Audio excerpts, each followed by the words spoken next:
Então, a nossa missão como pastor, como líder, como homens e mulheres de Deus, é buscar a palavra que vem dele e não a nossa.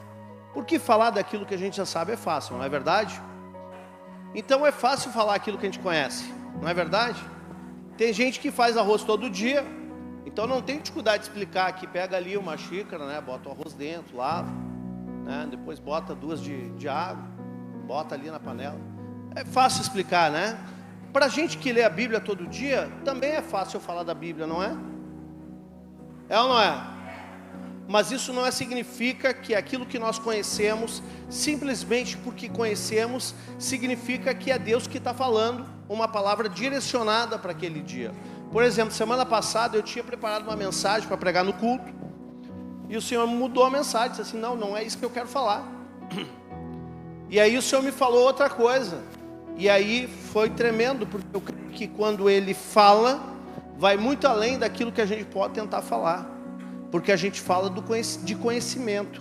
Agora, o Senhor fala por revelação. Amém?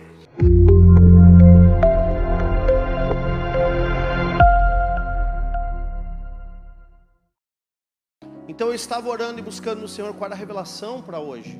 Aquilo que Deus tem para falar conosco hoje. E Ele me falou sobre o Salmo 32. Vamos ler? Salmo de Davi. E olha o título desse salmo, como é sugestivo aí, homens que estiveram no encontro. A bem-aventurança de quem recebe o perdão. Só o nome já nos ministra. O que é bem-aventurado? É abençoado. Então a bênção daqueles que recebem o perdão do Senhor. E a palavra faz o seguinte: bem-aventurado aquele cuja iniquidade é perdoada, cujo pecado é coberto. Então, abençoado é aquele que tem a sua alma, o seu coração limpo e resolvido, porque a iniquidade foi perdoada. O que é iniquidade, gente? A iniquidade, porque o homem, ele peca por descuido, eu creio nisso, né? O crente, ele não tem o hábito de sair pecando conscientemente. Ele peca, sim, todos nós somos pecadores, mas a gente peca porque a gente dá uma resbalada, por descuido, não por intenção. A iniquidade é quando o homem decide viver no pecado. Ele sabe que está errado, mas está fazendo. Isso é iníquo, e isso levará o homem para a perdição. Ai, pastor, mas que palavra dura. Não sou eu que estou dizendo, é a Bíblia. Então, a iniquidade e o pecado, ele é coberto. Coberto por quem? Pelo sangue de Jesus. Então você é um abençoado, porque Ele te perdoou. Os teus pecados e toda a tua iniquidade foi coberta pelo sangue de Jesus. Ele fala também assim: bem-aventurado o homem a quem o Senhor não atribui iniquidade, e em cujo espírito não há dolo. O que é dolo? É intenção em pecar. Então abençoado é esse homem que o Senhor não atribui iniquidade, e esse homem não está com uma intenção dolosa de pecar. E o 3, olha o que ele diz: enquanto calei, enquanto eu escondi, enquanto eu fiquei retido, enquanto eu calei os meus pecados, envelheceram-se os meus ossos pelos meus constantes gemidos todo o dia. Então, enquanto eu escondi o meu pecado, tem gente que eu pequei, mas ninguém ficou sabendo. Está escondidinho, ninguém sabe o que eu faço no secreto. Ninguém sabe. A palavra diz que pessoas que agem assim estão envelhecendo os seus próprios ossos. E ele diz no 4: porque a tua mão pesava dia e noite sobre mim, e o meu vigor se tornou em sequidão de estio. Ou seja, uma pessoa que vive no pecado, que tem coisas encobertas na sua vida, ela fica pesada. Ela fica pesada. E quer ver uma coisa? Quantas pessoas nós vimos aqui, não só nesse encontro, no encontro das mulheres e nos outros todos anteriores, pessoas que disseram: eu cheguei aqui pesado. Sim, porque o Senhor precisava te libertar. Porque o Senhor precisava cobrir com sangue a iniquidade. O Senhor precisava cobrir com sangue o teu pecado. E aí, você agora não está mais debaixo dessa acusação ou dessa condenação, porque você está em Cristo. E aí no 5 ele diz: confessei-te o meu pecado e a minha iniquidade não mais ocultei. Disse: confessarei ao Senhor as minhas transgressões, e tu perdoaste a iniquidade do meu pecado. Amém? Então o primeiro ponto que eu quero ressaltar desse salmo é confissão de pecados. E o Senhor, quando nós tiramos do oculto, quando nós desnudamos a nossa vida e tiramos o pecado que envelhece os nossos ossos e colocamos aqui: ó Senhor, está aqui, eu tirei de dentro, está aqui, eu estou apresentando a Ti essa sequidão de estio, estou apresentando a Ti. Cobre com teu sangue a minha vida e não impute mais as iniquidades, não me atribua mais essas iniquidades. E o que acontece depois disso? O homem começa a ficar livre e começa a ficar leve. Quem está imerso no pecado não pode viver com a paz do Espírito Santo. O Espírito Santo deixa claro quando nós estamos equivocados. O Espírito Santo não se engana. Nós podemos tentar nos enganar quando nós abraçamos o pecado, mas o Espírito Santo, ele não negocia pecado. A gente tem a plena convicção que a gente está fazendo algo que não deveria estar fazendo. E não é alguém que nos fale, não é alguém que nos contou, não. O Espírito Santo, ele está ali nos convencendo do pecado, da justiça e do juízo. Essa é a missão dele, é uma delas, nos convencer. Ele está ali nos mostrando, mesmo que o pecado já esteja instalado, ele está ali falando: olha, sai disso, meu filho, sai disso, não é por aí. E quando você peca, você se sente acusado. Por que isso acontece? Porque o Espírito Santo está te falando que você não deveria estar fazendo isso. Mas quando nós confessamos, quando nós entramos na presença dele, recebemos o perdão, recebemos a cura, recebemos a libertação necessária, nós ficamos leves. Amém? E aí nós podemos gritar: eu sou livre, eu sou livre. Por quê? Porque estamos leves. Que paz, que delícia é poder saber que o Senhor nos libertou. E o nosso coração agora está leve. Amém? No 6 ele fala outra coisa agora. Olha só o que ele diz: sendo assim, todo homem piedoso te fará súplicas em tempo de poder encontrar-te. Deixa eu te dizer uma coisa. Tem gente que fala assim: não vou no encontro. Não vou no encontro. Na próxima vez eu vou. Oi? Gente, deixa eu explicar algo para vocês. Quando a gente fala do encontro com Deus, nós não estamos falando de um evento. Quando nós estamos falando do encontro com Deus, nós não estamos falando de um retiro. Quando nós estamos falando de encontro, nós estamos falando de encontrar-se com Ele. E olha o que o texto está falando aqui: sendo assim, todo homem piedoso te fará súplicas em tempo de poder encontrar-te. Há um tempo. E quem não tem tempo está perdendo tempo. Me perdoe a franqueza. Quem não tem tempo para encontrar-se com Deus Todo-Poderoso, Criador do Universo, para ouvir a sua voz, como homens testemunharam aqui, para receber a influência espiritual que Ele tem sobre nós, a cura, a libertação, a transformação. Quem não tem tempo está perdendo tempo. E está dizendo aqui que aquela pessoa que de fato é piedosa, ela vai fazer súplicas, ela vai clamar em tempo, para poder então se encontrar com Deus. Então, se você não foi ainda, meu irmão, coloca na tua agenda. Coloca na tua agenda, não só o próximo encontro com Deus, mas coloca na tua agenda te encontrar com Ele todo dia no teu secreto. Amém? Esse é o nosso desejo de buscá-lo constantemente para nos encontrar com Ele. Gente, se encontrar com Deus, eu estava falando isso aqui nesse encontro, eu dei esse exemplo. Uma máquina de radiologia, acho que é radiologia, não, radioterapia. Pessoas que muitas vezes têm câncer, é radioterapia, elas fazem aquela radioterapia, e aquela máquina emite, não sei muito bem como é que é tecnicamente, mas pelo que eu entendo, ela emite uma radiação, não sei se alguém já fez isso, entende sobre isso. Ela emite uma radiação, e essa radiação ela vai então atacar o tumor e aquele mal que está no corpo do ser humano.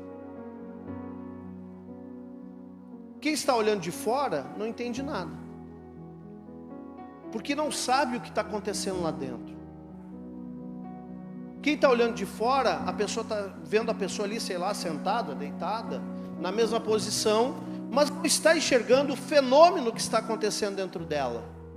Só que enquanto ela está ali, parada, recebendo tratamento, ela está exposta a algo que modifica o interior dela. Então, amados, quando nós buscamos a Deus todos os dias, quando nós buscamos suplicar e nos encontrar com Ele todos os dias, nós estamos como nos expondo a uma radiação, que Ele vem sobre a nossa vida. Talvez naquele momento, nem você, preste atenção, nem você perceba o que está acontecendo, mas só pelo fato de você estar exposto à palavra de Deus, à presença dEle todo dia, a sua vida começa a ser modificada. O que nós recebemos em 3 dias aqui é algo muito intenso, é um tratamento de choque, mas tem o tratamento que é constante, que é no teu secreto, onde você vai se expor dia após dia a essa radiação, e eu tenho certeza que Deus vai transformar a tua vida de maneira poderosa, meu irmão. Amém? A palavra de Deus, ela é poderosa para transformar os teus dias. Eu quero te desafiar a levar a sério isso, viu? Leva a sério isso, leva a sério, leva tão a sério que quando Deus quis dar uma dica para Josué, que ia conquistar a terra da promessa, Ele diz assim, ó, medita na lei do Senhor dia e noite, e assim farás prosperar os teus caminhos. Gente, quando eu era novo, eu estava passando uma pindaíba, esse negócio não dava certo, eu não era pastor, eu era um guri, recém-casado, passando uma pindaíba, sabe aquelas coisas de iniciou a vida, às vezes está bom, às vezes está ruim, as coisas não vão, né? E aí eu lembro que um pastor falou para mim naquela época assim, meu filho, você precisa meditar na palavra, para você começar a prosperar. Eu achei, na hora eu não recebi aquele conselho, porque eu achava que era uma coisa muito boba. Então quer dizer que eu vou ler a Bíblia e vou ter mais dinheiro no banco, é isso? Olha a mentalidade murrinha, né?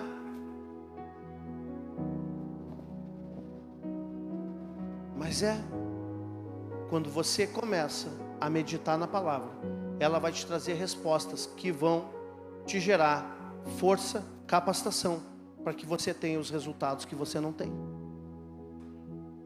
É um conselho tão simples, né? Se você ler o Salmo 1, ele vai dizer sobre o homem que anda no conselho do Senhor, e ele medita na palavra dia e noite, e tudo aquilo que ele faz prospera. Tua vida não prospera? Tua vida não prospera? Pensa aí, você tem meditado na palavra? Faz um check-up aí, viu? Dá uma checada aí, você tem meditado na palavra?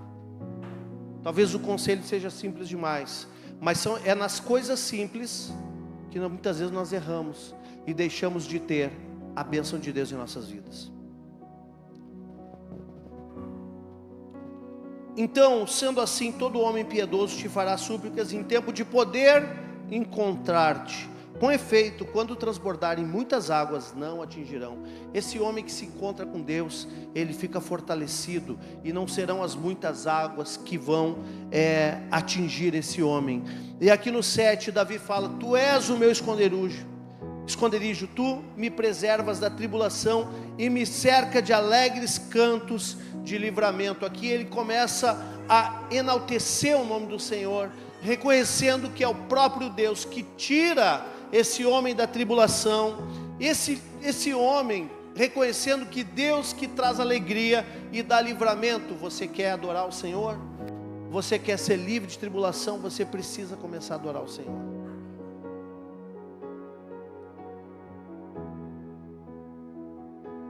Eu acho tão interessante esse salmo, porque ele começa falando de uma confissão de pecados, mas depois ele passa a dizer o quanto ele quer buscar o Senhor.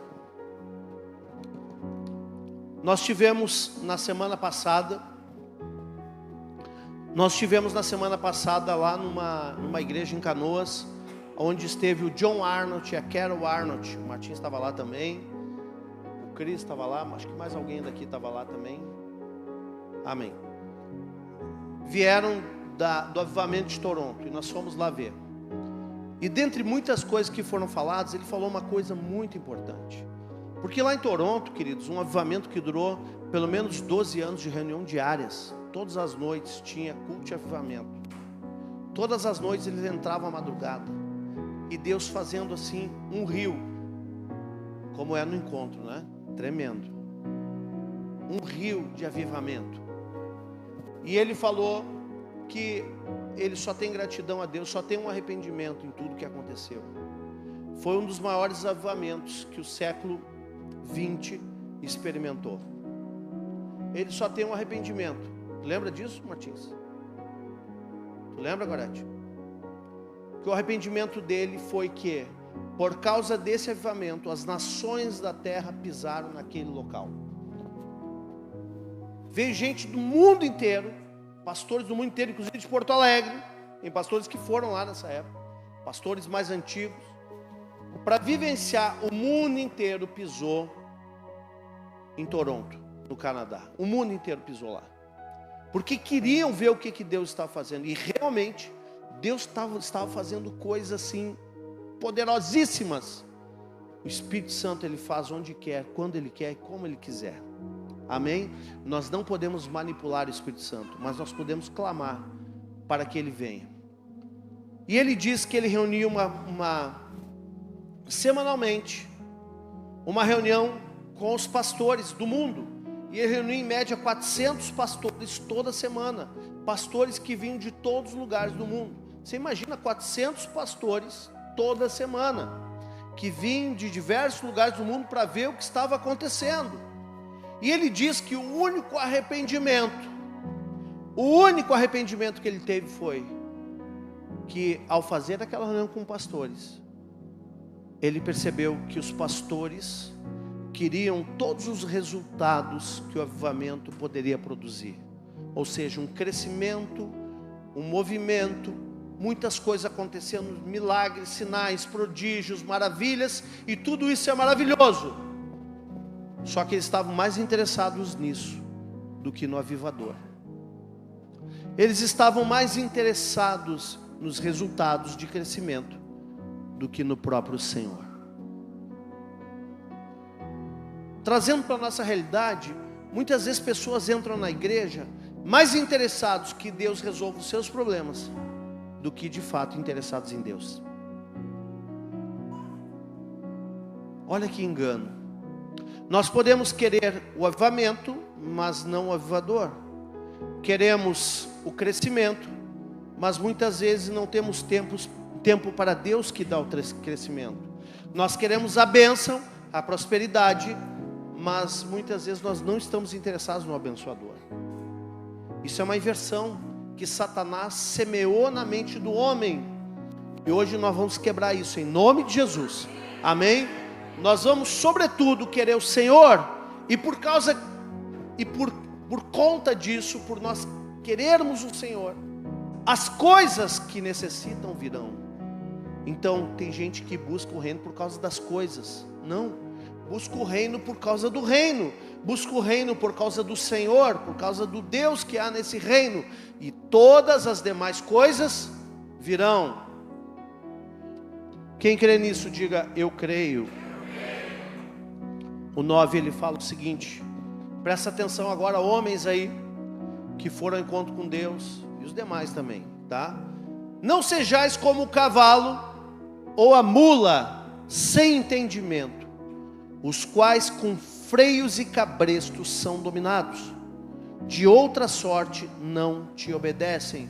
E eu quero perguntar para você, obediência gera bênção. Então, meu irmão, minha irmã, não seja como o cavalo e a mula, que tem que botar lá o freio na boca lá, para poder botar a rédea nele. Se não for assim, por controle excessivo, não obedece. Se nós queremos receber as bênçãos dele, também nós precisamos aprender a obedecê-lo. Se nós queremos as bênçãos que o Senhor tem para nós, nós precisamos aprender a obedecê-lo. E como vou obedecer se eu não conheço a palavra?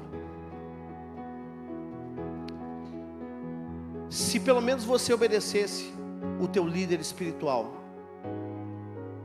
Ai, pastor, mas eu tenho que obedecer homens. A Bíblia diz: obedecei vossos guias. Ficou claro? Se você pelo menos tivesse essa consciência, porque com certeza o teu guia deve saber mais do que tu da palavra. Ele te diria assim: olha filho, não vai por aí, porque aí você vai quebrar a cara. Não vai por aí, porque aí você não vai ter êxito. Não vá por aí. Mas tem gente que não ouve. E aí sabe o que acontece? Parece que só vão obedecer se vier um freio da dificuldade, se vier um freio da impossibilidade, se vier o freio da maldição, se vier o freio da dor, aí vão obedecer.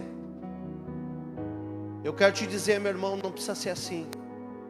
A obediência é uma decisão que nós precisamos tomar.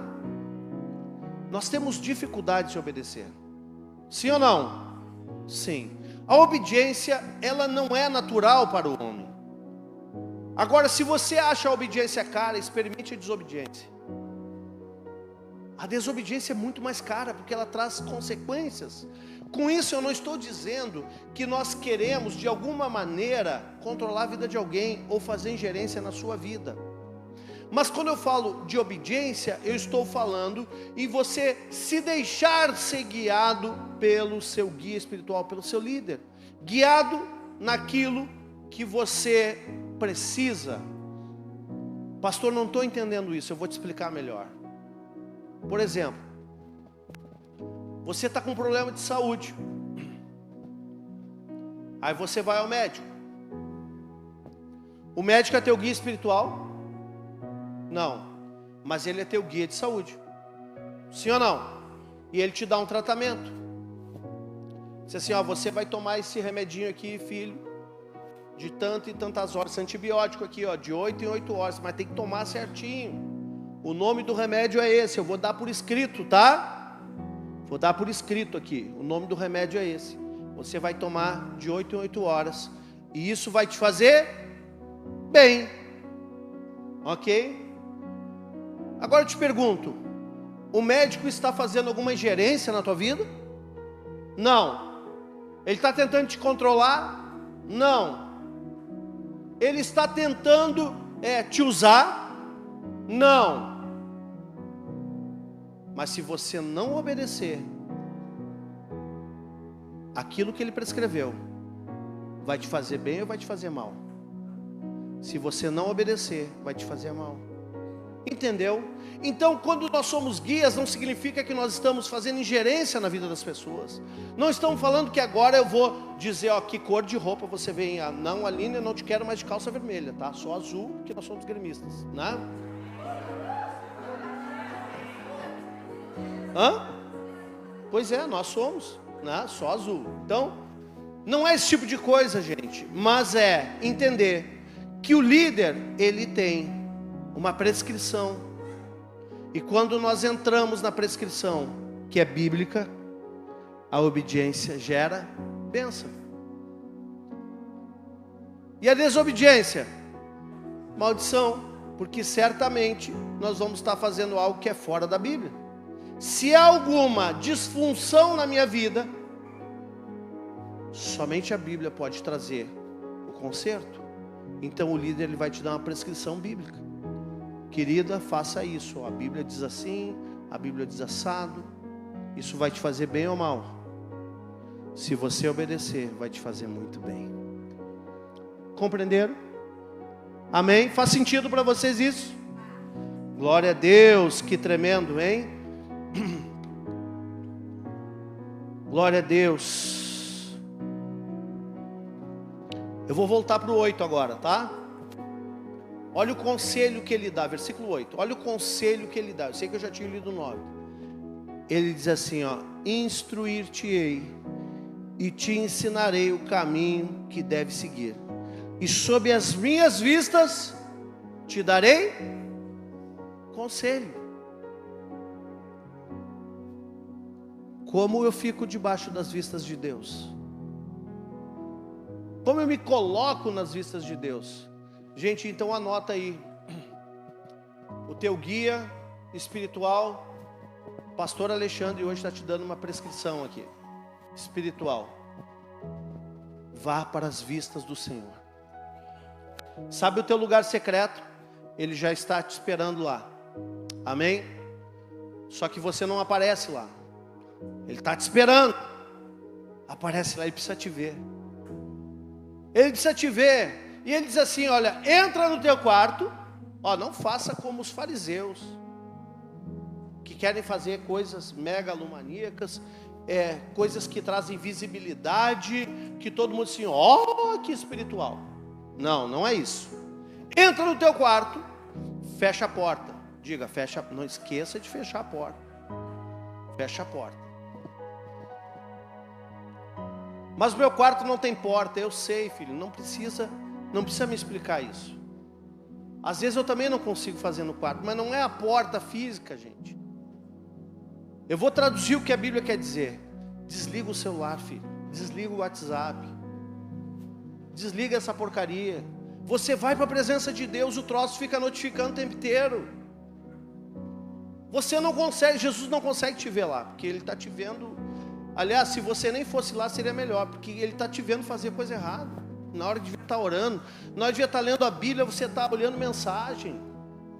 E aí você está na presença de Deus ali e você não consegue concentrar.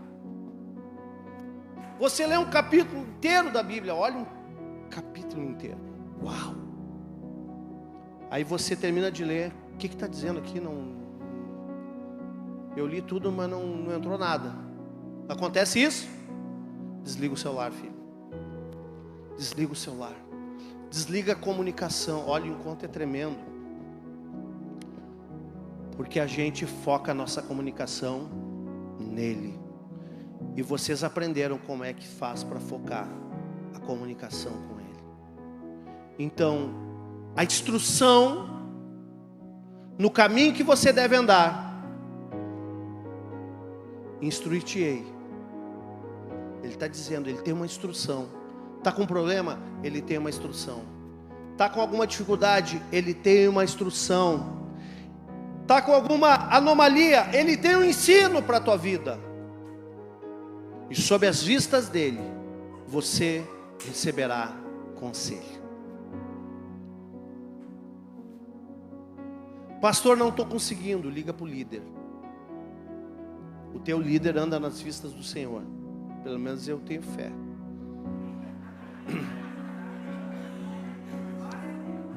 Ele vai te ajudar. Eu tenho fé, Martins. Eu tenho fé. Eu sou um homem crédulo. Para fechar, amados, não quero me alongar. No 10, muito sofrimento terá de curtir o ímpio, mas o que confia no Senhor, a misericórdia o assistirá. Se você de fato desenvolveu confiar no Senhor não é fácil, gente. Se eu perguntar aqui, quem confia no Senhor? Fácil é levantar a mão. Mas quando o sapato aperta, quando a vida dá uma torcida, aí alguém chega assim para si, você está passando um vale daqueles, e alguém diz assim: não se preocupe, confia no Senhor, você tem que não dar não. É ou não é? Sabe por quê, amados? Porque só consegue confiar no Senhor quem conhece Ele. Isso não é uma resposta pronta. Isso não é uma conversa fiada. Confiar no Senhor não é fácil, gente. Aliás, é muito fácil. Quer dizer, não é fácil. Tá, vou explicar. Não é fácil para quem não conhece. É muito fácil para quem conhece o Senhor. O ímpio perecerá, mas aqueles que confiam no Senhor, a misericórdia dele virá sobre a vida. Uau, que tremenda essa verdade! Agora eu quero te perguntar: você confia no Senhor? Ninguém levantou a mão. Quem aqui confia plenamente a sua vida no Senhor? Glória a Deus. Significa que a misericórdia dele está te alcançando, que você está num bom caminho e você está buscando conhecê-lo todos os dias. Só assim eu posso confiar. Eu não confio em quem eu não conheço. Quer ver uma coisa? Bate uma pessoa na sua porta, na sua casa hoje. Eu estou sem onde dormir, posso dormir aí na tua casa? Você bota, abre a porta. Não, claro. Entra, vem dormir aqui dentro da minha casa. Quem faz isso? Uma pessoa que você nunca viu na vida. Você vai abrir sua porta, vai botar a pessoa para dentro? Sabendo que tem sua esposa, seus filhos ali, você não sabe quem é aquela pessoa? Não sabe qual a índole dela, não sabe de onde ela veio, qual é o caráter, nem se ela está armada, enfim. Será que nós fazemos isso? Nós botamos para dentro alguém na nossa casa sem conhecer? Claro que não. Mas se o pastor e a pastora bater lá, meus 12 pelo menos levanta a mão. Vou deixar combinado. Você abriria a porta? Ai de você se não levantar a mão. Amém, queridos? Então, é mais fácil, ou só é viável a gente confiar em quem a gente conhece. Eu não posso ter uma cultura rasa dizendo que eu confio no Senhor, se eu não gasto tempo com Ele. E quando a gente passa necessidade, deixa eu te explicar. Quando a gente passa necessidade, é o Senhor nos puxando para perto dEle, para a gente aprender a confiar nele. Amém? Você não precisa passar necessidade a vida inteira, é só entender. Entendeu? O que Ele quer de ti? Se você entender o que o Senhor quer da tua vida, quer ter comunhão contigo, relacionamento contigo, tempo de qualidade contigo, você vai ter tudo o que você precisa dele. Por isso Ele diz: agrada-te do Senhor teu Deus. Deus fala no Salmo 127, se eu não me engano. Não. 37, que eu estava falando mesmo. Agrada-te do Senhor teu Deus, e Ele satisfará os desejos do teu coração. Se você descobrir o que Ele quer, não haverá limites para você receber o que você quer dele. Amém?